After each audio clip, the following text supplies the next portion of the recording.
let's get to Ken Rosenthal right now, and we'll kick it up. I mean, let's start here, and then we'll get to Altuve. Ken, anything you're hearing about the next layer of free agents as we charge the mound here? Not the Boras, whatever the number is that he has right now, that he's holding hostage from the rest of the league, but the next tier, yeah, a guy like Whit Merrifield, good example. There are other players like him that have signed, but what's the holdup? Whit Merrifield, Tommy Pham, Jorge Soler, you can go down the list. There are a number of players still out there. And this is the process that takes place every year. Every year, you do see some players get caught without a good deal or perhaps forced out of the game. It's not unusual in that sense. What is unusual, in my opinion, is that this is going on so long with so many players, as Eric indicated. And guys, I'm not convinced that all of the Boras clients are going to get their money, or at least the money that they wanted. And that's really what we're talking about here. Is Blake Snell going to be a $250 million guy? Is he even going to be a $200 million guy? Jordan Montgomery, Cody Bellinger, right down the list, Matt Chapman, even JD Martinez. The longer this goes on, the more you wonder. Now, there are still teams that have money to spend. I'm thinking of the Giants and the Cubs and the Angels, the Blue Jays perhaps, maybe the Rangers if they can get some clarity on their local TV revenue beyond this year, or they feel better about it. I think they have relative clarity. I don't know that that's going to happen with them, but while there are teams still out there, I do wonder how this is going to go for all of the Boras clients as well. And MLBTradeRumors.com had an interesting story, I believe it was last week, pointing out that Boras has done this in the past, of course. Some of the players have not done as well, some of his clients have not done as well as their projections indicated. Now, maybe their projections were high in some cases. Some of those players, I can remember Moustakas and Keuchel, got bigger deals in subsequent years, but this has to be a concern. Some camps open this week. The Dodgers on Friday, the Padres on Sunday, everyone else next week, end of next week. If you're a guy sitting out there and you still are not comfortable with where the money is, it's a concern, yes. This question came up for me when I was thinking about extensions that I wanted to ask you. But first, I want to ask about the free agent part. Is this a player slash agent driven thing? And I'm talking overarching, or is this a ownership driven thing where it's the cheapness of the owners? It's probably a little of both in some cases. In some cases, agents do miscalculate, and in some cases, the owners are not willing to spend on certain types of players the way they have in the past, and that you see with mostly older players in particular. And it's simply a matter of the game skewing younger as well, right, guys? You look at rosters each year, and young players are coming quicker, and they're staying in a way that they didn't when you guys were playing. It's definitely different than it used to be in that regard. So I don't know that I want to put one side to blame over the other. And even in the case of Boras, I think AJ said he's holding the guys hostage or holding the teams hostage, or Scott said that. I don't remember. But that's not entirely true either. Ricky Bobby. Because if he is asking for a certain amount and can't get what he wants, and ultimately does get what he wants, well, then maybe the teams weren't bidding as high as they should. So it's always a two-way street. But certainly Boras, over the years, historically, has not been afraid to do this. Whether he succeeds with all of his guys the way that a lot of people envision, that remains to be seen. Hey, don't you put that on me, Ricky Bobby, okay? Don't put that voodoo Yeah, that on was me. Scott. Yeah, exactly. How many of these guys are going to have to take like 1 year deals, do you think? Like the Boras guys, Chapman, Bellinger. Bellinger did it last year. He was expecting to get a huge payday. It hadn't come to fruition yet. I mean, a Blake Snell, would he take a 1 year kind of parachute deal? Matt Chapman, Jordan Montgomery, would these guys take a 1 year deal? I still doubt it because of the teams that I listed that still have things to do. And granted, not all of them are going to be interested in every one of these players, but there are specific pockets that they might want to address with their team. I don't know if all of them or any of them will take 1 year deals. I should put it that way. But I'll say this, AJ, I'd be surprised at this point if all four of the big guys, Chapman, Bellinger, Snell, Montgomery, got the deals that we all thought they were going to get. Now, injuries can happen. That's kind of how the Astros got to Josh Hader, right? But I just have a hard time, and maybe I'm wrong, and maybe I'm underestimating Boras. I've done it before, but I have a hard time seeing how all four of these guys are going to get monster multi-years. And if one of them ends up with a 1-year pillow type deal, try again next year, that wouldn't shock me. All right. So we don't ever have to talk about free agents if teams just lock their players up with extensions. And Jose Altuve got another very nice extension. I want you to kind of explain his extension, but what I want to know is, does this extension happen regardless of them making the Hader trade? I mean, the Hader signing, because I said it was out of ordinary. And if you go and do that, it shows, hey, we're still trying to win here. And Jose's like, okay, I'll sign on too.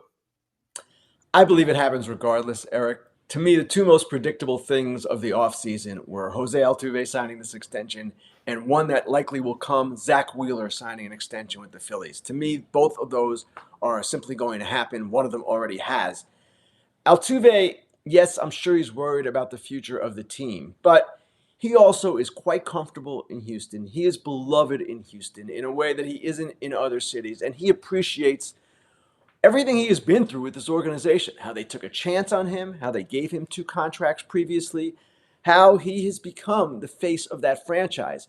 So that, to me, was what was the driving force here. And some people might say, $25 million a year for Jose Altuve, that's actually not a bad deal. Keep in mind, he's going to play not this season, but the next one, what would have been his first free agent year at 34.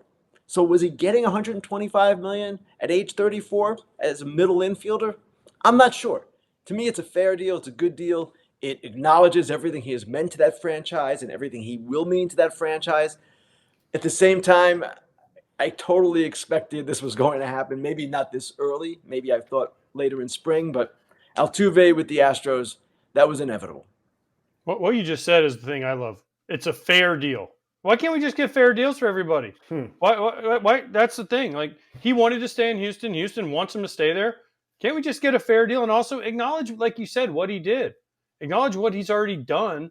And yeah, they might overpay him the last year of his contract or whatever, but this guy hasn't slowed down a whole lot. So it's a fair deal. I just believe we need more of that. Everybody's looking to save a buck here or there, or get too much, as free agents or whatever it is. And I'm all for players getting their money, but at the end of the day, can't we just all get fair deals? AJ, fair is in the eye of the beholder, right? And an agent might see one deal as fair, and a club might say that's ridiculous, and vice versa. So we judge these things, we talk about these things, and some are perceived as fairer than others. I would guess, based on some of his comments today, that Scott Boras believes Jose Altuve could have gotten more as a free agent. I'm not convinced that's the case, but everyone is going to have their opinions. And again, what's a fair deal? In many cases, is the Shohei Ohtani deal a fair deal? I don't know. It's kind of an unusual precedent-setting deal. I don't know that we can call it fair or not fair. So I understand what you're saying, and certainly you'd want the players and the clubs to be reasonable and fair with each other. That's obviously the hope, not just for players and clubs, but for everyone working in this country and others. But sometimes it happens that way, and in an open market situation, sometimes it doesn't, and that's just the way the game is run. From that extension to another one with Bobby Witt Jr., your article talked a little bit about feasibility, how it's the 3rd smallest market. Where is that range of feasibility? Where is that? I mean, 287, possibly $374 million. Where do you feel like that range is for teams? And I get it, the Dodgers are going to be a larger range, but if KC can do this here, are all the teams in this same range able to do it? It's a good question, Eric. And the way I wrote it is that, in my opinion, I feel at least one of these contracts is capable for every team.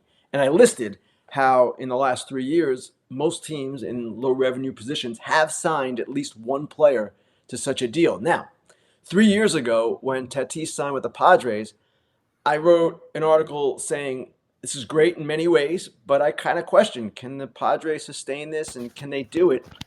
It's kind of since been proven that one contract like this is not oppressive, and it would seem to me that Kansas City is going to be able to move forward just fine with this. Now, there is the question always for the Padres, as it turned out, because they signed more monster contracts, and it could be for the Royals down the line too, and other teams.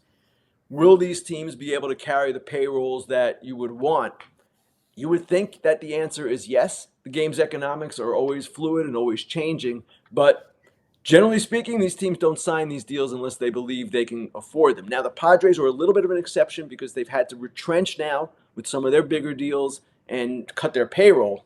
But one deal like this for the Royals, one deal like this for any low revenue team you might want to mention, that to me seems well within reach. Hey, Ken, I wanted to ask you about some back and forth that I've had with fans lately about the Brewers. And you, of course, get the complaints that the Brewers are a smaller market team, so it sucks for them. They can't keep someone like Corbin Burns. And I was disagreeing and going back and forth with Kratz yesterday. I'm like, no, they can. They often have to go early. That's the risk they have to take. Jackson Churio, you haven't stepped foot in the bigs. Here's a contract. Freddie Peralta, haven't really done much yet. Here's a contract. Even though Corbin Burns kind of had a weird start to his career and then there was COVID that season coming up, they could have, a year in, thrown a contract his way. $50 million to someone that age that hasn't proven anything? Probably he says yes, and he was not a Boras client back then. That's right. He was not. And you're right, Scott. They certainly had that option then. It was free to them. My feeling is in the present situation with Boras there and 1 year away from free agency, they were never going to sign him. If they offered him 300, for instance, Boras probably would have thought, well, that's the floor for the open market. Here we go. At the same time, yes, early in his career, if they had identified him in that sense, he was represented by CAA then, perhaps an extension would have been possible, and the same would hold true for any player that they have, and they've done it with a couple of guys. They've done it with Peralta, they've done it with Churio, as you've mentioned. So teams do have that option, and it benefits them in many ways when the player becomes as successful as Corbin Burns has. And of course, there's always a risk in those deals too that the player doesn't become what you envision. Ken, who would be the next guy in baseball? Bobby Witt was kind of the one everyone was looking at saying, oh man, he's got to get an extension. Altuve, obviously. Is it a Bregman? Is it a Kyle Tucker? Is it who would be the next face of a franchise to get an extension? And also, for as far as the Brewers go, they signed Christian Yelich and didn't have a problem with it, so they can do it if they want to. Christian Yelich was a little bit of a different situation, though, AJ. I don't remember exactly where he was service time wise when they signed him, but you're right. They did sign him for $200 million plus. So that is a good example of how it can be done. Now, who is the next one? I mentioned Wheeler. I believe he is the next one. The one that to me is most interesting when you ask me and off the top of my head is Pete Alonso. And the Mets do want to keep him. They at least have said that publicly, but he is another Boras client. Now, I don't expect him to sign an extension, but that's an interesting one going forward because there does seem to be mutual interest on both sides. But Pete Alonso is a first baseman. He's going into his 30s now, and first baseman in the market don't always do what we think they're going to do. Now, Freddie Freeman did quite well. Paul Goldschmidt did quite well, but these are not $200 million guys. They've been in the $150, $160 million range.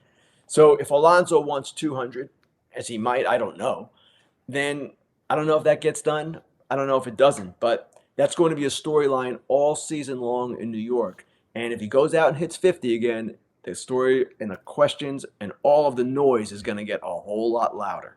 Yeah, you can look at Aaron Judge's offseason from a couple years ago and have a little fun. I mean, I know it's not the same player, but Ken, thank you for the time. Appreciate you as always. We'll talk to you soon. Thanks, guys.